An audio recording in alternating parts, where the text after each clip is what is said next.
और आज आपको बताएंगे कि भारत को एक नए संसद भवन की आवश्यकता क्यों थी और आजादी के 75 वर्ष बाद भी हम कैसे मुगलों और अंग्रेजों द्वारा बनाई गई इमारतों को ही इस्तेमाल कर रहे हैं, उन पर गर्व भी करते हैं। लेकिन सबसे पहले आपको भारत के नए संसद भवन की ये शानदार तस्वीरें देखनी चाहिए, जिनमें आप देख पाएंगे कि भारत की नई लोकसभा और भारत की नई राज्यसभा कैसी।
तो भारत का नया संसद भवन कैसा दिखेगा वो हम एक एनिमेशन के जरिए आपको दिखाने की कोशिश कर रहे हैं।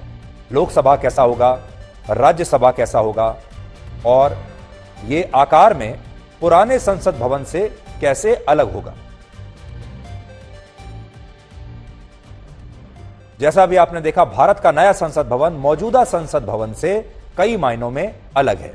नया संसद भवन त्रिभुज आकार का है जो 64,500 वर्ग मीटर के इलाके में फैला है, जबकि पुराना संसद भवन गोलाकार था, गोल था और ये 47,500 वर्ग मीटर के इलाके में फैला था। यानी नया संसद भवन जो होगा वो पुराने संसद भवन के मुकाबले कहीं ज्यादा बड़ा है आकार में।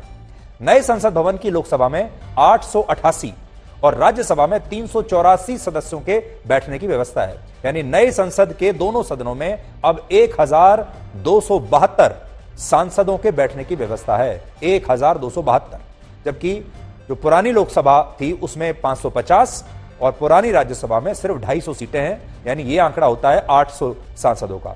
अभी जो मौजूदा संसद भवन है उसमें सिर्फ 800 सांसद बैठ सकते हैं। मौजूदा संसद भवन में दोनों सदनों की संयुक्त बैठक सेंट्रल हॉल में होती है जहां सिर्फ 440 सीटें हैं। इसलिए जब भी कोई बड़ी बैठक या कार्यक्रम वहां होता है सेंट्रल हॉल में तो अलग से कुर्सियां लगानी पड़ती हैं और अलग से कुर्सियां लगाकर किसी तरह से काम चलाया जाता है, क्योंकि सेंट्रल हॉल काफी छोटा है। लेकिन नए संसद भवन के लोकसभा हॉल में 1272 सदस्यों के एक साथ बैठने की व्यवस्था की गई है और 2026 में देश में लोकसभा की सीटों के लिए परिसीमन होना है और ऐसी संभावना है कि तब लोकसभा की सीटें 543 से बढ़कर 800 के आसपास तक जा सकती है।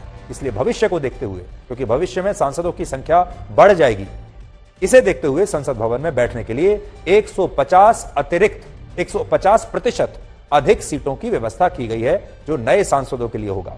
और इस नए भवन का निर्माण करीब 950 करोड़ रुपए में हुआ है, जबकि अंग्रेजों के जमाने में जो हमारी पुरानी संसद भवन बनी थी उस पर 83 लाख रुपए उस जमाने में खर्च हुए थे। मौजूदा संसद भवन की नींव वर्ष 1921 में ब्रिटिश सरकार ने रखी थी और इसके 6 साल बाद वर्ष 1927 में इसका उद्घाटन हुआ था और तब इसमें सेंट्रल लेजिस्लेटिव असेंबली के सेशन की शुरुआत हुई थी। इसलिए इस हिसाब से मौजूदा जो संसद भवन है ये लगभग 100 वर्ष पुरानी बिल्डिंग है और यह भवन क्षमता, आधुनिकता और जरूरत के हिसाब से मौजूदा भारत के लिए अब पर्याप्त नहीं है। सोचिए, इसमें जो सारी व्यवस्था है, सारी सुविधाएं हैं, सारी टेक्नोलॉजी है, वो सब 100 साल पुरानी है।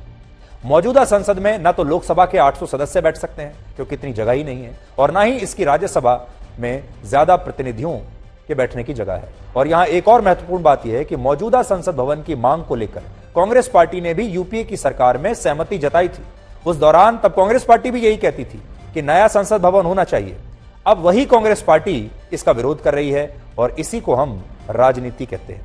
राहुल गांधी और कांग्रेस पार्टी ने यह भी कहा है कि मौजूदा संसद भवन का उद्घाटन देश की राष्ट्रपति को करना चाहिए था, ना कि प्रधानमंत्री मोदी को। असल में उन्हें जो बात सबसे ज्यादा चुभी वो ये है कि प्रधानमंत्री मोदी संसद भवन का उद्घाटन कैसे कर रहे हैं, और इसकी वजह से सारा श्रेय मोदी को मिल जाएगा और वो इसी को रोकना चाहते हैं। लेकिन जो उद्घाटन समारोह का निमंत्रण पत्र आया है उसके मुताबिक इसका उद्घाटन प्रधानमंत्री मोदी ही करेंगे और इसका शिलान्यास भी प्रधानमंत्री मोदी ने ही किया था। कांग्रेस के साथ समस्या यह है कि वो नए संसद भवन को फिजूल खर्ची बता रही है और इसके साथ ही यह भी कहती है कि अगर इसका उद्घाटन प्रधानमंत्री मोदी ने किया तो यह भारत के राष्ट्रपति का अपमान होगा। लेकिन सच क्या है यह भी आपको बता देते हैं। वर्ष 1975 में तत्कालीन प्रधानमंत्री इंदिरा गांधी ने मौजूदा संसद के एक उप भवन का खुद उद्घाटन किया था, राष्ट्रपति से नहीं कराया था, जिसकी नींव वर्ष 1970 में भारत के तत्कालीन राष्ट्रपति वीवी गिरी ने रखी थी। क्या तब भारत के राष्ट्रपति का अपमान नहीं हुआ? इसी तरह वर्ष 1987 में तत्कालीन प्रधानमंत्री राजीव गांधी ने भी मौजूदा संसद भवन की नई लाइब्रेरी का शिलान्यास किया था, तो क्या तब इससे भारत के राष्ट्रपति का अपमान नहीं हुआ था? दो डेट्स मैं आपको बताता हूं। एक डेट है शायद अगस्त 1975 की, हाँ, जब इंदिरा जी प्रधानमंत्री थी, उन्होंने पार्लियामेंट एनेक्स की इनॉग्रेशन की थी, ठीक है। दूसरी डेट है जहां तक मुझे याद आता है 75 में 87 की 15 अगस्त 87 में राजीव जी जब प्रधानमंत्री थे उन्होंने पार्लियामेंट लाइब्रेरी की। ये होमवर्क करते नहीं अपने समय में। जो देखिए हेड ऑफ स्टेट और हेड ऑफ गवर्नमेंट में देयर इज अ डिफरेंस। अगर आपके हेड ऑफ गवर्नमेंट इनॉग्रेट कर सकते हैं पार्लियामेंट की एनेक्सी को और लाइब्रेरी को, तो हम इस समय के हेड ऑफ गवर्नमेंट क्यों नहीं कर सकते?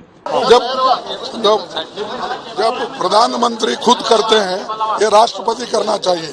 पहले फाउंडेशन करते वक्त भी वो उस वक्त के जो शेड्यूल कास्ट समाज से आए थे, दलित समाज से, उनको फाउंडेशन पे नहीं बुलाया। इस वक्त इस इनॉग्रेशन को भी वो शेड्यूल ट्राइब मुर्मा जी है और ये बोलते हैं हम शेड्यूल कास्ट शेड्यूल ट्राइब्स को इतना महत्व दिया। अरे जिस जगह महत्व देना है, उनकी गरिमा बढ़ाना है, उस जगह तुम उनको देते नहीं और बात के लिए, अपने वोटों के लिए ये बात कहकर दूर हो जाते। लोग बताते हैं कि मुगलों ने बनाया लाल किला और जमा मस्जिद, उसके पहले ऐबक्स का दावा है कि हमने कुतुब मीनार बनाया। अंग्रेजों ने बनाया Rashtrapati Bhavan, north block, south block, parliament, नई दिल्ली इलाका। हमने क्या बनाया आजादी के बाद? कुछ भवन बनाए हैं, कोई भी प्रभावी हमने बिल्डिंग बनाई है? तो भारतीय संसद भारत की उद्यमशीलता और क्षमता का परिचायक है।